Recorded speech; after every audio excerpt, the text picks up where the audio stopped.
گمراه اغا پخوانی مفرور او د مسلمانانو قاتل او دشمن د منیر شاکر په شکل باندې یو لویه فتنه ښکاره کړه.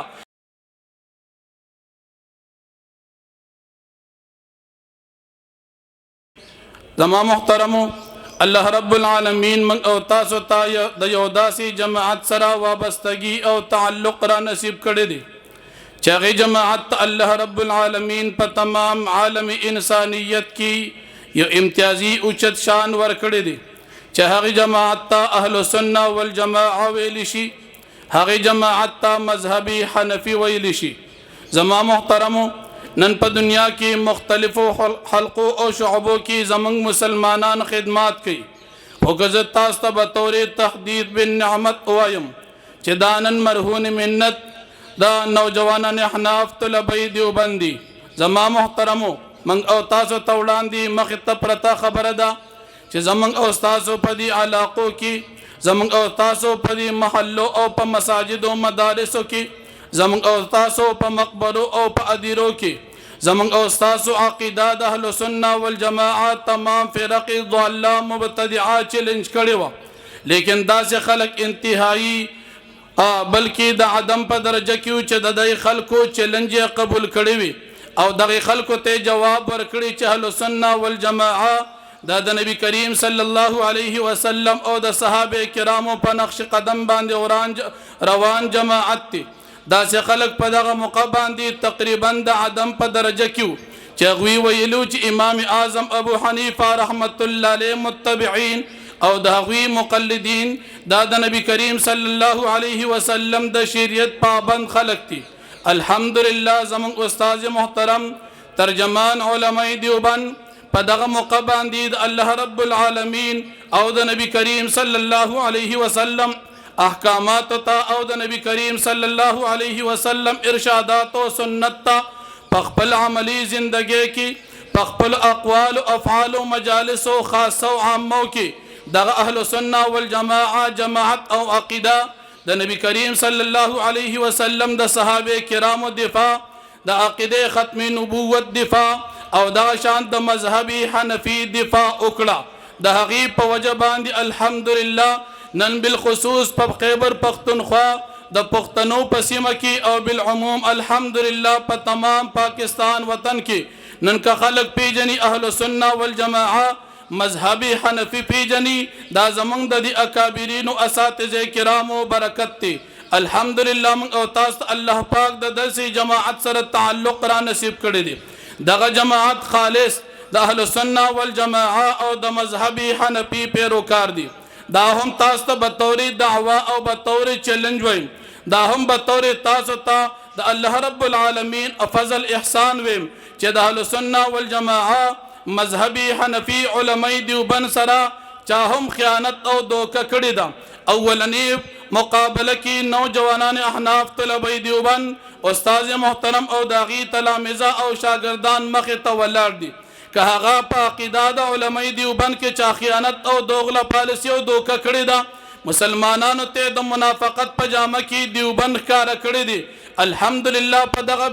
په دغه مقابله کې تاسو ته نوجوانان احناف حقیقت کې د علماء دیوبند صحیح منهج ښکاره کړی دی. یقینا کمزوري او خامې به وي، لیکن که وکتل شي په باب د عقیده کې او په باب د مذهب کې الحمدلله نوجوانان احناف نه د بدعات شکار شوی دي او نه د الحاد شکار شوی دي. په دغه وجه باندې موږ او تاسو ته پکار دي چې په باب د عقیده او د مذهبي حنفي کې د دغه جماعت سره خپل وابستګي او تعلق مضبوط وساتو. اسنا کوم او تاسو باندې الله رب العالمین دې نکي د بدعتي پجامه کې د اهل بدع او ضلالو مبتدعو پجامه کې د هغې په شکل صورت کې او پجامه د علماء دیوبند یا پجامه د اهل سنه والجماعه کې ملحدین راشي. نو په دغه ځای کې موږ او تاسو د اهل سنه والجماعه د حقیقي وارثانو د حقیقي ترجمانانو او د حقیقي جماعت د نوجوانان احناف قدم ته ګورو، د دوی اقوالو د دوی غش ته به ګورو چې د دوی غش د دې خلکو موافق چلیږي او که د دې خلکو خلاف چلیږي. ان قریب الله رب العالمین دې نکي زمونږ استادو په دې وطن کې د الحاد غټې فتنې روانې دي. د هغه فتنو نه من جمله زمنګ او تاسو په دې وطن کې د خیبر پختونخوا په سیمه باندې یو لوی منکر او لوی ملحد او گمراه هغه پخوانی مفرور او د مسلمانانو قاتل او دشمن د منیر شاکر په شکل باندې یو لوی فتنه ښکاره کړه لیکن الحمدلله په مقابله کې اولنی گزار کوونکی په مقابله کې اولنی جواب کوونکی او په مقابله کې اولنی د هغه مخې ته ودرېدونکي او د باب د مناظرې کې اولنی چیلنج ورکوونکي او په باب د دلایلو کې اولنی دعوت ورکوونکي زموږ استاد محترمو لیکن هغه سړی ته خپل حال ښکاره شو په خپل آینه کې خپل هغه بد شکل صورت ولیدو چې په میدان د مناظرې کې د دې خلکو سره ناسته زموږ د وس کار نه دی هغه دوه خپې شاته ولګولي او لکه څنګه د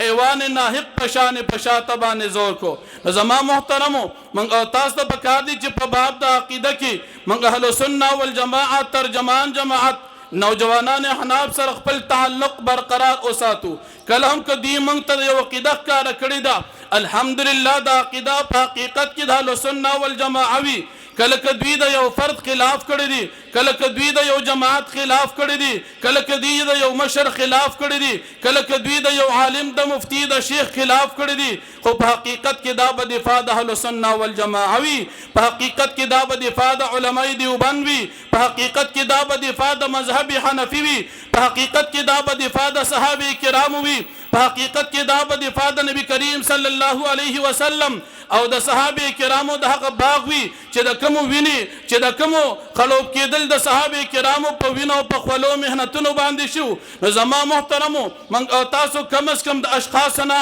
متاثر نشو من او تاسو ګوري چې زمون استاد جماعت زمونږ استاد عقیده کې افراد نه چلیږي زمونږ استاد په عقیده کې اشخاص نه چلیږي زمونږ استاد په مذهب کې اشخاص نه چلیږي زمونږ استاد په جماعت عقیده او مذهب کې الحمدلله دلایل چلیږي نو موږ تاسو به ګورو چې دلایل د چا سره قوي دي دلایل د چا په حمایت کې دي قران کریم د چا سره په دلیل کې دي د نبی کریم صلی الله علیه وسلم حدیث او سنن مبارکه دا د چا په تایید کړي او د چا دلایل دي نو په دغه سلسله کې الحمدلله علماء دیوبندی ترجمان جماعت نوجوانان حناب یو ګلدسته تیار کړه هغه ګلدستې نن موږ او تاسو ته یو نمونه او چند اشخاص راکړل هغه ګلدستې موږ او تاسو ته خپل کاروایی او خپل کارگزاري وړاندې کا چې دغه نوجوانان حناب په کال کې کم علما تیار کړل نو په دغه سلسله کې د خپل کارگزاري وړاندې کولو په بنا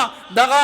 کانفرنس منعقد شوی دی چې د عظمتي فقها علماء دیوبند او د متخصصین طلبه کرام د عقیده دستاربندی په سلسله کې د هغه علماء ته دستاربندی کیږي چې د اهل سنت والجماعت علماء دیوبند مذهبي حنفي د دلایل په لحاظ سره مطالعه کړي په هغه باندې ځان پې کړي او د دین بعد په خپل علاقو کې او په خپل